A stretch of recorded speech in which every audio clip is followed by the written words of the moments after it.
자, 이제 제 사례 한번 얘기해 보도록 할게요. 예전에도 한번 이거 해주긴 했는데, 좀 못 들으신 분들도 계셔가지고 한번 이야기를 해드리도록 하겠습니다. 저는 원래 신혼집을 서울에서 시작을 했는데요. 어쩌다가 파주로 가게 된 사례에 대해서 한번 이야기해 보도록 할게요. 참 이렇게 애띤 신혼, 이게 제 28살 땐가 9살 때 사진인 것 같아요. 저희 신랑하고 이렇게 풋풋한데 둘 다 너무 돈이 없는 거야. 결혼을 하려고 하니. 그래서 이때 이제 결혼을 하게 되는데 제 30살 때 결혼을 하게 됩니다. 근데 둘 다 너무 돈이 없는 거야. 저는 통장에도 돈이 없고요. 저희 신랑도 통장에 돈이 없고 마이너스 학자금 대출만 많이 있고 막 이런 거예요. 되게 그 학위 욕심이 많아가지고 20대부터 그 돈 한 푼 안 보태주는 부모님한테서 제가 학비를 벌면서 대학원까지 28살에 졸업을 하게 되거든요. 근데 남는 거는 빚밖에 없는 거예요. 제가 나름 학자금을 받으면서 다니기는 했는데 워낙 학비가 800만 원, 900만 원 이렇게 됐기 때문에 한 학기에 뭐 어쨌든 학자금을 30%로 받더라도 나머지 돈은 내가 내야 되는 상황이라서 치과위생사 급여 이때 해봤자 뭐 270, 80, 제가 좀 많이 받았을 때 뭐 300, 뭐 이렇게 받았는데요. 이렇게 해봤자 어쨌든 그 등록금도 못 내는 상황인 거예요. 그래가지고 이제 저희 신랑하고 우리 이런 거 다 없애자. 뭐 예단이고 예물이고 제 친구들은 막 샤넬백 받고 그때 막 그 샤넬백 그때 미디움 사이즈가 그때 당시 500인가 600 막 이랬거든요. 그때 막 친구들 막 오픈런 해가지고 막 사러 다니고 그랬거든요. 제 친구들은 막 허니문 뭐 저기 어디 하와이 가고 막 이러고 저는 괌 제 친구네 가가지고 거기서 그냥 괌 바다 보고 막 그렇게 했었어요. 그래서 제대로 된 신혼여행을 가본 적은 없는 것 같아요. 그 이후에 제가 돈 벌고 이제 가보기는 했으나 은행에 대출을 하러 갑니다. 나름 그래도 저희 신랑은 공무원이기 때문에 대출이 굉장히 잘 나오더라고요. 치과위생사는 대출이 진짜 안 나오는 거예요. 이때 조금 현타가 왔었어요. 제 직업에 대해서. 아, 진짜 이거 뭐냐. 그래서 저희 신랑은 자기 연봉에 몇 프로 이상이 대출이 엄청 많이 됐었고, 마이너스 통장도 자기 연봉의 2배 이상이 됐었고, 그리고 뭐 어쨌든 이때 뭐 전세 자금 대출이든 매매 자금 대출이든 대출이 잘 나왔는데, 저희는 이때 집을 사야 된다라는 생각을 못 했던 거예요. 그래서 대출에 대한 두려움이 컸어요. 이때 당시 저희가 그때 이제 그 기름동 이쪽에 있었는데 기름동 신축 아파트들이 4억이랬거든요. 근데 전세가 막 3억 막 이랬었어요. 근데 나는 3, 4억 막 이렇게 돈이 10원도 없는 상태에 3, 4억이라는 돈이 너무 크게 느껴지는 거예요. 그래서 저희 신랑한테 우리 그냥 반지하 저기 그냥 저희 빌라 가자 막 이랬는데 저희 신랑이 그때 당시 청와대에 근무를 하고 있어서 야간 근무가 되게 많았단 말이에요. 그래서 집에 안 오는 날이 많았어. 그래서 제가 혼자 그렇게 반지하에 놔두는 걸 너무 싫어하는 거예요. 그래서 그 정릉이라는 그 기름에서 좀 더 저 산 쪽으로 올라가면 정릉이라는 동네가 있는데 거기 아파트들은 좀 싸더라고. 근데 그래도 아파트가, 전세가 13평짜리 전세가 1억 2천인 거예요. 그래서 그때 우리가 막 끌어모으고 하니까 3천만 원인가 2천만 원인가 어쨌든 있었어. 그래서 1억만 대출을 내면 되는 상황인 거예요. 막 4억 대출을 내려고 하다가 1억 대출을 내려고 하니까 대출금이 되게 싸게 느껴지는 거예요. 그러니까 어쨌든 대출을 받아서 그 아파트를 들어갑니다. 근데 그 대출 이자 내는 것도 너무 아까운 거예요. 그래서 제가 여보는 청와대 다니는데 무슨 관사 이런 거 없어? 막 계속 그랬어. 그래도 관사 있는데 지금 관사가 지금 리모델링 중이야. 근데 그건 제비뽑기를 해서 당첨이 돼야지만 들어갈 수 있어. 했는데 우리 신랑이 진짜 금손이게도 그 제비뽑기를 잘해가지고 갑니다. 어디였냐면 제가 캡처해봤거든요. 이게 굉장히 오르막길이에요. 산만딩에 이렇게 오르막길 올라갑니다. 겨울 되잖아요. 여기 눈이 쌓이면 미끄럼 타고 내려와야 돼요. 그 정도로 진짜 가팔랐거든요. 그래서 이런 관사를 들어갑니다. 여기는 보증금 300에 월 3만 원만 내면 됐거든요. 관리비는 3만 원, 보증금 300만 원. 저한테는 너무 굉장히 되게 싸게 느껴지는 거예요. 그래서 여기서 3년 쎄 빠지게 돈 모아보자. 이렇게 해서 월화수목 금금금 일합니다. 저는 이때 아카데미 강의, 막 협회 강의, 뭐 안 해본 일이 없었던 것 같아요. 대학 강의, 막 이렇게 하면서 월화수목 금금금 일하면서 우리 신랑 그 버는 돈으로 생활비하고 뭐 학자금 대출 받고 뭐 하고 이러고 제가 버는 돈으로 계속 모으기 시작합니다. 근데 이 관사에 딱 3년 살 수 있었거든요. 36개월 모으니까 딱 1억 모을 수 있더라고. 자, 1억 모으는 순간 또 전세 가격이 확 뛰는 거예요. 제가 그때 아파트 대출을 알아봤을 때는 막 2억, 3억 막 이러면 됐었는데 이때 제가 나오니까 막 6억 막 이렇게 막 뛰고 있는 거야. 또 무서운 거야. 어떡해. 나처럼 쫄보가 이때는 간이 크지 않았었어요. 그래서 여보 어떡하냐. 그럼 또 우리 또 저렇게 어떻게 월세를 어디 가야 되나 어떻게 해야 되나 하면서 우리 신랑이 여보 우리 친구들 그러는데 우리 여기 관사 나온 애들이 파주 공무원 아파트 진짜 좋대. 그렇게 해서 한번 가보자. 그래 갑니다. 그리고 나서 제가 이제 갔는데 그 공무원 아파트 결국 못 들어갔어요. 왜? 다른 사람들이 막 그 밑에 부양가족 막 넣으면서 못 들어가고 저는 그 주변에 이제 아파트 전세로 들어가는데 그때 아파트 전세가 1억 9천 34평. 그 평수가 이제 커졌죠. 경기도 지역으로 빠지면서 34평이 1억 9천이라는 돈을 아파트 전세 내가 1억 모았잖아요. 그리고 어쨌든 그 몇천 더 보태가 나머지 돈 전세 대출 받고 해서 이제 1억 9천에 갔고 근데 그 집 매매가가 얼마였냐면 2억 천밖에 안 됐단 말이에요. 그래서 근데 그 집주인이 계속 집 사래. 아니요, 저는 이 동네 잘 모르기 때문에 집을 한번 살아보고 사겠다. 그리고 나서 한 1년 후 어떤 일이 생겼냐? 아파트 미분양이 막 나기 시작한 거예요. 그러면서 제가, 지금 이 주변에 새 아파트, 파주의 새 아파트에 전세로 들어가려고 해도 3억 5천, 3억 3천 달라고 하는데, 여보, 이 새 아파트 얼마 정도 하는가 가볼까? 이 미분양, 그때 막 분양한다고 했을 때 관심 없다가 미분양 난다고 하니까 막 관심이 생긴 거야. 그래서 한번 가보자 이렇게 했는데 어쨌든 우리 지금 이제 전세 이후에 또 계약을 하든지 아니면 또 다른 전세를 알아봐야 되는데 우리 집이면 더 낫지 않을까라는 생각이 그때부터 딱 바뀌기 시작했던 것 같아요. 그래서 이때 이 아파트를 알아봤는데 미분양이 돼놓으니까 청약 통장도 필요가 없어. 대출도 무이자로 해준대. 10%만 돈을 내면 된대. 그러면 3억 5천에 분양을 했는데 3,500만 있으면 3년 동안 지어지는 동안에는 중도금을 다 회사에서 부담한다. 이렇게 돼버린 거예요. 나쁘지 않은 건데? 나쁘지 않은 조건인데? 하면서 제가 이 아파트를 사게 됩니다. 그래서 3억 5천에 이 아파트를 사게 됐고, 이 산내공원이라는 이 숲세권. 그래도 이렇게 아파트 다닥다닥 붙여 있는 건 싫어가지고, 이 숲세권으로 해가지고, 그때 당시에 진짜 멋 모르게 그 분양하는 아줌마한테 아줌마 저는 땅하고 가까운 기운을 가지는 게 좋거든요. 그래서 7층 이하로만 봐주세요. 막 이렇게 한 거예요. 진짜 그분이 얼마나 웃었을까. 쟤는 부동산의 부자도 모른다라고 생각하지 않았을까요? 다들 고층을 선호하는데 그래서 되게 저층을 좋아하시나 봐요. 네, 아파트가 예를 들어 빌라 뭐 예를 들어 그 뭐야 엘리베이터가 고장이 나더라도 뛰어내려올 수 있고 불이 나더라도 빨리 움직일 수 있고 막 그때 그랬던 것 같아. 그러면서 이제 4층을 구입하게 됩니다. 4층을 구입하게 되니까 뭐 나머지 비용을 어쨌든 중도금 대출 받았잖아요. 그리고 나서 이제 그 아파트들을 여기에 실거주를 하게 됐어요. 이제 실거주하기 전에 또 1년 후 이 옆에 아파트 아이파크가 분양을 한다는 거야. 근데 이때 저희 지금 저희 팀에도 들어와 있는데 박소연 팀장님이라고 있어요. 이 친구는 굉장히 이런 거에 굉장히 계산적이고 빠삭했던 거야. 그래서 나는 저렇게 힐스테이트 한 개 분양 받아놨으니까 집이 있으니까 당연히 청약은 당연히 안 되고 무주택 입자가 아니니까 당연히 안 되고 뭐 나는 관심 없어 이랬는데 갑자기 소연 팀장님이 저보고 부장님 그거 지금 줍줍 나왔는데 문자로 추첨제 한번 해보세요라고 하는 거야. 그때 이제 추첨제에 대해서 알게 되었어요. 추첨제가 뭔데? 그러니까 일단 문자로 문자 넣어봐 이러는 거예요. 그래서 우리 신랑하고 나랑 문자를 넣었어. 그래서 문자를 둘 다 넣고 나서 이제 발표날 둘 다 떨어졌어요. 에이 떨어졌다. 그래서 그러니까 야 우리 집이 안 될 건가 봐. 그냥 집 한 채로 그냥 있자 이렇게 했는데 이제 문자 떨어지는 순간 다시 또 부적격자가 또 나온 거야. 왜? 여러 집에서 몇 채가 또 당첨이 되시면 그게 부적격자로 뜨거든요.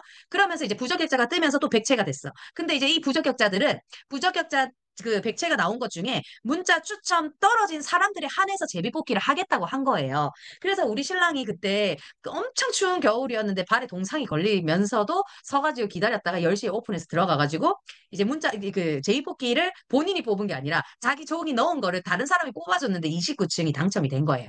그래서 이제 부적격 줍줍을 해서 이 아파트를 저희가 이제 받게 됩니다. 그래서 제가 어떻게 매도를 하게 됐냐. 첫 번째 아파트는 3억 5천을 분양을 받았잖아요. 5억 5천을 팔았어. 그래서 2억이라는 돈이 남았어. 그리고 이거 첫 번째 아파트도 제가 3년 안에 어쨌든 팔았기 때문에 첫 번째 아파트도 비과세로 됐고요. 두 번째 아파트도 4억에 분양받아서 7억 5천에 매도를 했단 말이에요. 그렇게 해서 3억 5천이라는 돈을 벌었어요. 그렇게 해서 총 얼마 벌었죠? 제가 5억 5천 벌었어. 그래서 제가 3년 동안 쎄아빠지 모은 게 1억이었잖아. 그러면 6억 5천이죠. 그럼 내가 또 이제 돈 벌고 있는 동안 또 돈을 안 모았겠어요? 그러면서 제가 순수하게 제 돈이 7억 5천이라는 돈이 생기게 된 거예요. 이러면서 저는 되게 경기도 집을 사면 안 되지만 되게 운이 좋게 그런 거를 계속적으로 이렇게 해봤기 때문에 이렇게 돈을 벌 수 있었던 거예요. 근데 나중에 제가 이걸 왜 얘기를 드리냐면 팀장님들도 나중에 이런 기회가 있을 기회가 분명 옵니다. 그럴 때 잘 기회를 잡으라고 얘기를 드리는 거고 그렇게 해서 제가 그러면 저 신축에 그냥 잘 살지 왜 나왔냐. 이때 이제 부동산에 눈을 띄우게 되면서 공부를 하게 됐어요. 내 돈을 절대 높게 하면 안 되겠구나. 이러면서 그때 2023년도 여름부터 부동산 임장을 막 다니기 시작했어요. 우리 아파트 팔아야 되겠다. 안 되겠다 하면서 이 아파트를 빨리 팔고 이 공덕이라는 아파트를 매도하게 됩니다. 이때 제가 4시간 동안 임장하러 다니면서 땀을 뻘뻘 흘리고 부동산 아저씨한테 엄청 불쌍한 척 하면서 아저씨 제가 돈이 없어서 그런데 복비는 얼마 받으실 거냐면서 엄청 불쌍한 척. 원래 집 살 때는 엄청 불쌍한 척 해야 돼요. 막 최대한 치장하고 가면 안 돼. 엄청 없어 보이는 척하고 가야 돼. 그렇게 해야 이 사람들이 되게 불쌍해서 이렇게 잘 도와주거든요. 근데 이것도 타이밍이 있어요. 불장 때 이렇게 막 못 사는 척하고 가면 안 돼. 불장 때는 되게 있는 척하고 가야 돼. 살 것처럼. 근데 저는 이때 아무도 부동산을 잘 이렇게 2023년도 여름 때가 2023년도 여름 때부터가 되게 하락장이었기 때문에 아무도 집을 보러 오는 사람이 없는 거야. 그래서 엄청 없어 보이게 막 땀 삐질삐질 흘리고 안경 쓰고 화장 일부러 안 하고 막 부동산 앉아가지고 막 계산하고 이랬거든요. 그래서 다른 사람들 복비 800만 원 받을 때 저한테 500만 원을 해주시고 이렇게 했어요. 제가 진짜 돈이 없다고. 저 이 돈 못 맞추면 이 집 저 돈 다 날리는 거다. 제 전 재산이다 하면서 막 이렇게 했단 말이에요. 이건 저의 또 팁입니다. 그렇게 해서 이렇게 해서 이 집을 사게 됐어요. 그래서 이 집을 샀을 때 내가 이 집을 지금 팔았을 때 이 판 아파트와 지금 이 매도한 아파트의 가격 차이를 제가 보여드리고 싶어서 말씀을 드리고 싶은 거예요. 자, 23년도 운정 동패도 하늘마을 아이파크. 지금도 이 아파트가 파주의 1등 아파트예요. 대장 아파트인데 지금 7억 4,500주 내가 이때 500 더 깎아주면 바로 계약금 나한테 3천만 원 쏴주겠다고 해가지고 500만 원 깎아줘서 7억 4,500 주고 팔았단 말이에요. 자, 이 아파트 얼마 됐을까요? 이 아파트. 이 아파트 제가 보면 지금 저도 안 들어가 본 지 좀 됐는데 이 아파트 한번 볼게요, 저도.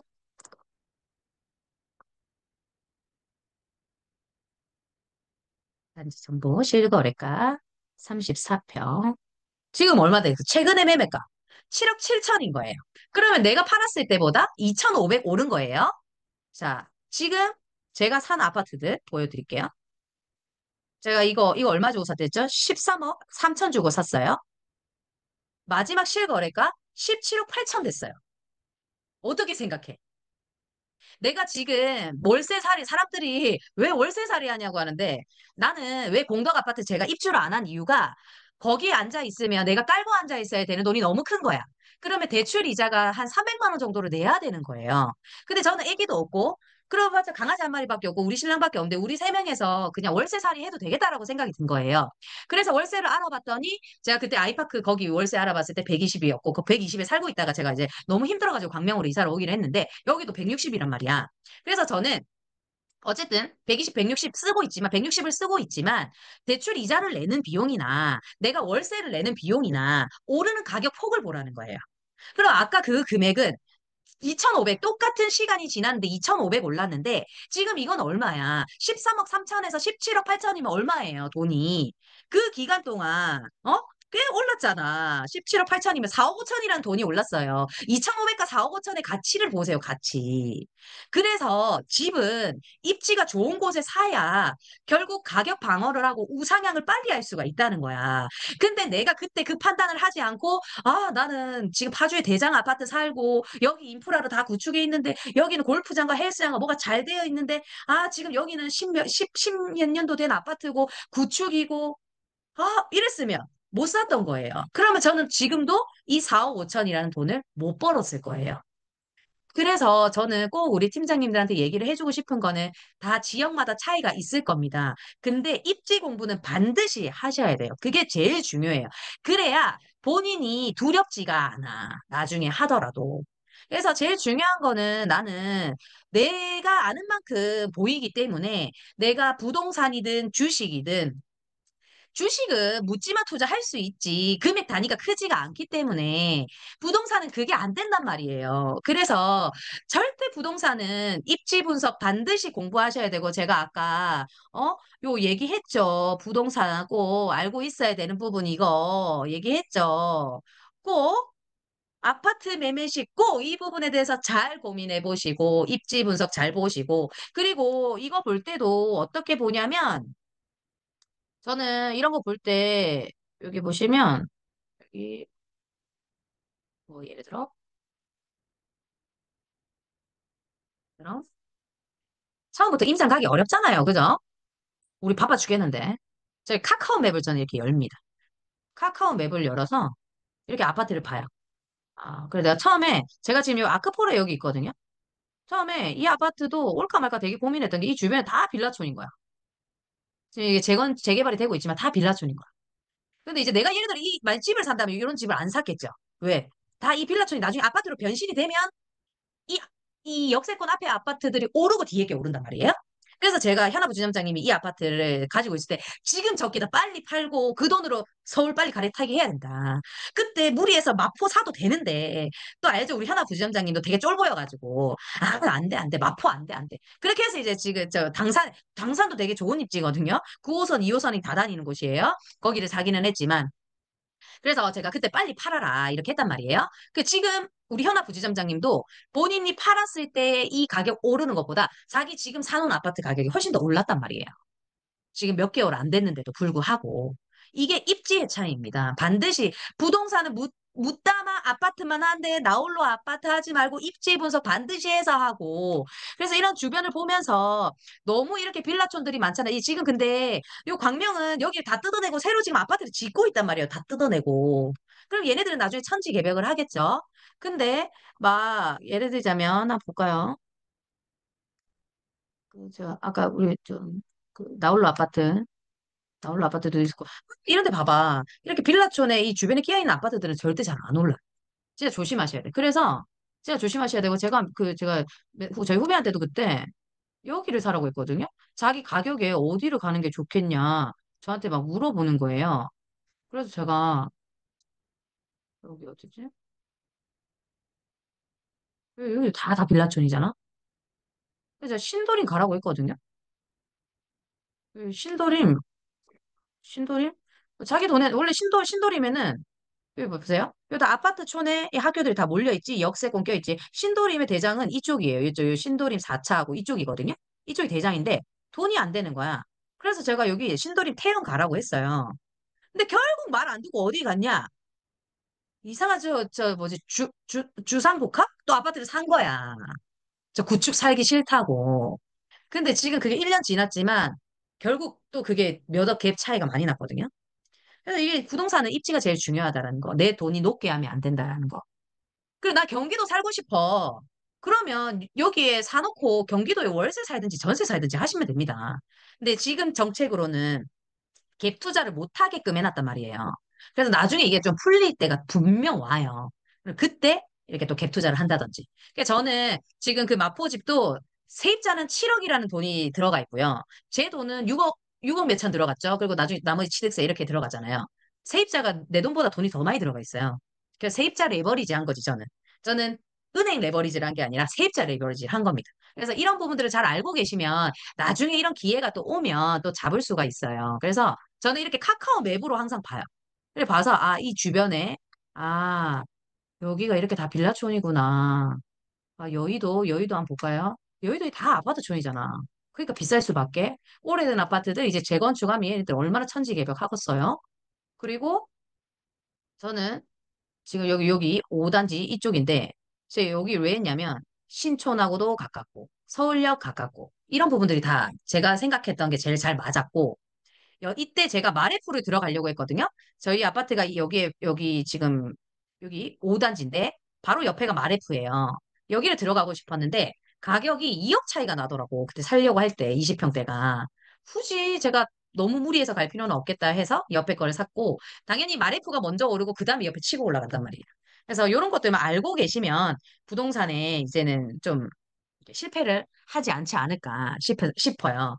그래서 제가 준비한 거는 여기까지고요. 또 궁금하신 거 혹시 있으시면 한번 저랑 얘기 한번 해볼까요? 그러면 저희 집 입지는 어떤가요? 아니면 어떤 아파트들 한번 봐주세요. 뭐 이런 것들 해주시면 한번 같이 보셔도 좋고. 나는 어디 집을 지금 사고 싶은데 뭐 이런 거 있잖아요. 없나요? 자, 그러면 저는 왕숙 이지구. 아, 왕숙 이지구 요즘에 그 분양하죠. 왕숙 이지구. 아, 이걸 얘기해 드릴게요. 제가 왜 왕숙 이지구. 근데 저는 이제 신도시에 만일에 아파트 분양을 한다고 하면 그 분양가에 따라서 달라질 것 같아요. 분양가가 저렴해. 그럼 나는 나의 한 개의 집은 있어야 돼. 그러면 거기에서 입지 좋은 쪽을 살 것 같거든요. 근데 지금 여기에도 보시면 다 막 하우스고 공장 지역이고 일단 돌아봐야 되긴 하겠지만 일단 어디냐에 따라 좀 달라질 것 같아요. 근데 이걸 꼭 얘기해 주고 싶네요. 자, 제가 왜 파주에서 왜 나온 줄 아냐면 자, 파주 주변에 이런 아파트가 많아요.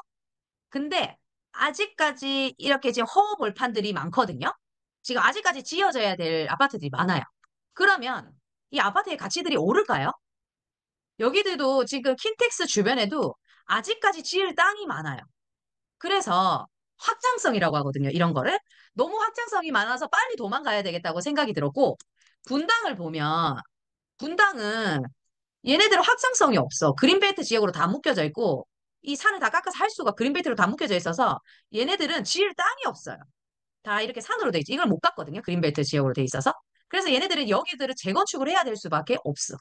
그래서 분당과 일산의 가격 차이가 나는 이유가 그런 것 때문이에요. 분당하고 판교 이런 주변에는 지을 땅들이 없고 일산과 파주 이쪽에는 지을 땅이 아직까지도 많아요. 그래서 저는 가급적 좀 그런 부분들을 조심했으면 좋겠고 왕숙 이지구도 만일에 왕숙 이지구가 여기 원래 왕숙 이쪽 앞쪽 신도시 있잖아요. 다산 신도시 가격 차이를 봐서 비슷하다 하면 저는 안쪽으로 인프라 구축이 잘 돼 있는 곳으로 들어올 것 같아요. 네. 가격 비슷하다 하면 구축이라도 입지 좋은 곳으로. 이렇게 막 지금 허허벌판 쪽으로는 난 안 들어갈 것 같아요. 제가 경험해봤잖아요. 이쪽 다산 이쪽 앞으로 나오는 게 낫죠. 작은 평수더라도. 그래서 제가 왜 그 운정 아이파크 34평 던지고 24평으로 왜 들어왔는데 그런 것 때문에 입지 때문에 들어온 거예요. 그래서 남양주 쪽으로 더 들어오면 더 좋고 뭐 이런 쪽 있잖아요. 이렇게 학교 많고 이렇게 다 아파트 촌들만 돼 있는 거. 그 아파트 촌으로만 다 되어 있는 쪽으로만 오면 좀 뭐라 해야 될까? 아이들 키우기가 조금 안전스럽잖아요. 그죠? 그런 것 때문에 보시면 좋을 것 같습니다. 자, 또 혹시 궁금하신 거 있으신가요? 부산 한번 봐드릴까? 부산. 내가 부산 제가 음, 부산 팀들도 들어와 있으니까. 저는 부산은요, 부산도 이제 상품성에 따라서 완전 달라질 거예요. 부산은요, 부산의 부촌이라고 하면 여기 주변을 얘기하거든요. 자, 부산도 여기 해도가 해운대구인데 해운대구 이쪽도 있고 이쪽도 있어요. 근데 이 센텀시티 쪽을 되게 선호를 많이 합니다. 그래서 초중고 학교들도 다 잘 되어 있고. 제가 그래서 그 정하수석님한테도 맨날 요 아파트 사라고 얘기하거든요. 이쪽도 괜찮고. 뭐 어쨌든 이쪽 많이 나중에 재건축이 된다고 하면 이쪽도 괜찮고. 요 아파트는 조금 신축이라 또 괜찮고. 나머지들 너무 비싸고 어쨌든 역세권 근처고. 그래서 저는 부산 산다고 하면 막 신축 이상한 데 사는 것보다 저는 요쪽으로 올 것 같아요. 항상 얘기했죠. 신축은 구축이 되고 입지는 절대 변하지가 않아요. 그래서 해운대에서도 부산에서도 다 살고 싶어 하는 곳으로 들어오셔야 돼요. 그래서 해운대도 진짜 상품성의 가치가 완전 차이가 날 겁니다. 그러면 아까 저처럼 저렇게 가격 차이가 갭 차이가 크게 벌어지는 시기가 올 겁니다. 다른 동네 어디 봐줄까요? 다른 동네. 나는 다른 동네는 저기 어디 무슨 시민공원? 거기 엄청 크게 공사하는데 시민촉진? 이 다 지어졌죠? 저는 이쪽이 참 매력 있더라고요. 이 공원도 되게 잘 돼 있고 이쪽이죠. 여기 만일 가격이 떨어져 있다면 여기 난 사는 것도 나쁘지 않을 것 같아요. 근데 입지 제일 좋은 데는 어쨌든 저기 어디고 해운대, 저 센텀시티, 부산은 거기다. 거기를 항상 목표로 하고 가시고, 안 그러면, 그냥 그 돈을 서울 사도 좋고, 돈 많이 모아가지고, 빨리빨리 사서 빨리빨리 갚고, 이렇게 하면 됩니다. 어쨌든 저는 조금, 부동산에 대해서 요 정도만 알더라도 피해가 안 주지 않을까. 본인의 돈이 화폐 가치가 계속 점점 떨어지니까 녹으면 안 된다라는 거를 꼭 기억하셨으면 좋겠고, 다자녀다 주택 청약으로 노려봤으면 좋겠고, 막 엄마, 아빠 다 같이 모시고 사세요. 엄마, 아빠 다 같이 모시고. 이렇게 해줘도 좋을 것 같고. 네, 싫습니다. 이 정도만 알면 되지 않겠어요? 그죠? 부동산 또 궁금한 거 있으면 언제든지 전화 주셔서 문의하셔도 되고, 언제든지 제가 뭐 도와드릴 사항이 있으면 또 도와드리도록 하겠습니다. 오늘 다들 너무 고생하셨습니다.